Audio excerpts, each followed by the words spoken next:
Ini dia. Dari @didit_abi. Apa bedanya pelin-pelan dengan berpikir matang? Kadang kita menjudge orang karena tidak tegas, tapi sebenarnya dia berpikir jauh ke depan. Terima kasih Pak Mario. Super sekali.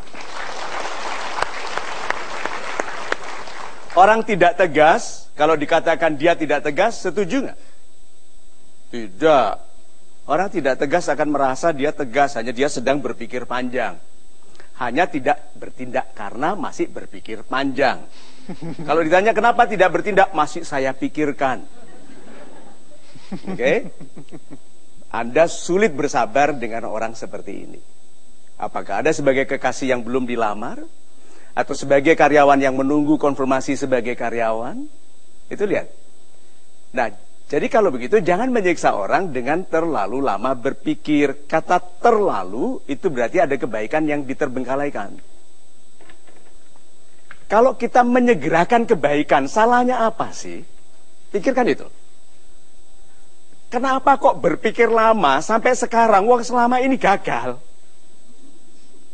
Gitu kan? Kalau saya berpikir, selama ini salah terus, untuk apa kamu pikir lagi? Banyak kita itu tidak logis. Di dalam pertahanan kita bahwa kita mau berpikir, sebetulnya tahu nggak apa? Kita itu penakut. Maka kita menggunakan alasan berpikir panjang, mempertimbangkan sebagai alasan untuk menghindari resiko. Ayo, setelah saya nasihati ini, lalu orang bilang, tapi kan harus dipikirkan. Oh, berarti penakut. Karena kalau berani, segerakan kebaikan. Dengarkan ini. Ada kebaikan, yaitu memberi uang kepada orang yang membutuhkan. Kebaikan. Good.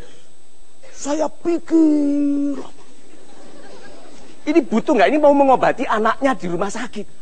Dipikir. Itu. Ini anak sudah sakit kaliren. Ini ya toh? Gemeter, bapaknya gemeter, ibunya gemeter, menunggu, yang ini mikir terus. Nyebelin nggak dia tuh? Nah, orang ini kalau besar pengaruhnya bagi kebaikan banyak orang, coba, itu sudah dosa. Membiarkan orang-orang yang harusnya segera dapat kebaikan ditunda karena dia penakut. Hatinya lemah, pikirannya kusut, mikir terus. Sekarang menyegerakan tindakan. Butuh uang, kasih uang, jebret. Dimarahi istri, ya biar. Iya toh? Kasih uang, istri bilang kebanyakan. Ya, gitu. Tapi kan kebaikannya terjadi. Sudah, sahabat-sahabat saya yang baik hatinya.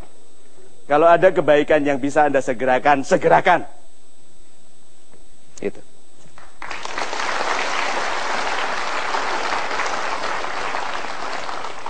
Masih dari Twitter @mt11hani, saya pilih satu lagi penanya kepada Pak Mario. Saya tampilkan di layar. Dari Neng Tami, Pak Mario, bagaimana membangunkan jiwa yang seyakin-yakinnya kepada yang kita yakini benar, berprinsip kuat? Makasih Pak, salam super. Salam super Ibu Neng. Bagaimana caranya membangunkan? Supaya yakin sekali. Bagaimana caranya membangunkan? Gini. Banyak orang mendengar tapi tidak mendengarkan. Mendengar tapi tidak mendengarkan. Banyak orang melihat tetapi tidak memperhatikan. Banyak orang berbicara tapi tidak bernilai. Lihat itu ya. Banyak orang menyentuh tidak mendamaikan. Padahal sentuhan kita kepada sesama harusnya mendamaikan. Nah, untuk orang-orang yang hidup tetapi tidak berada dalam kehidupan, kadang-kadang dia perlu dibangunkan dengan agak kasar. Rude awakening istilahnya. Dibangunkan, disadarkan dengan agak kasar. Seperti suka ngebut. Motor hampir nabrak truk. Lalu lemes di pinggir jalan.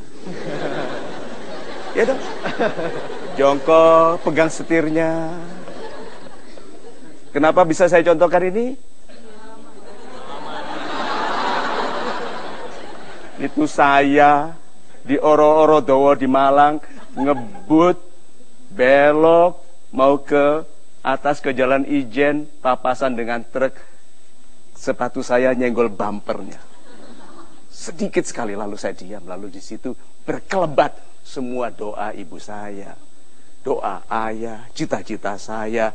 Lalu demikian murahannya saya memperlakukan itu semua dengan hanya menikmati trek-trekan.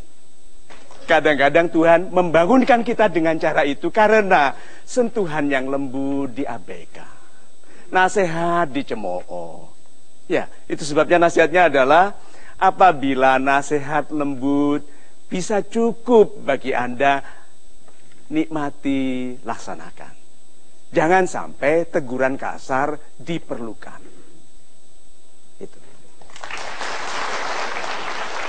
Apabila ada nasihat yang lembut, laksanakan, jangan sampai teguran kasar yang membangunkan. Baik, kita akan break lagi sebentar. Anda jangan kemana-mana karena masih ada beberapa pertanyaan yang akan disampaikan juga kepada Pak Mario. Kami akan segera kembali tentunya di Mario Teguh Golden Way. Belum tentu yang paling dipercayai jadi presiden. Belum tentu yang jadi raja paling dipercayai.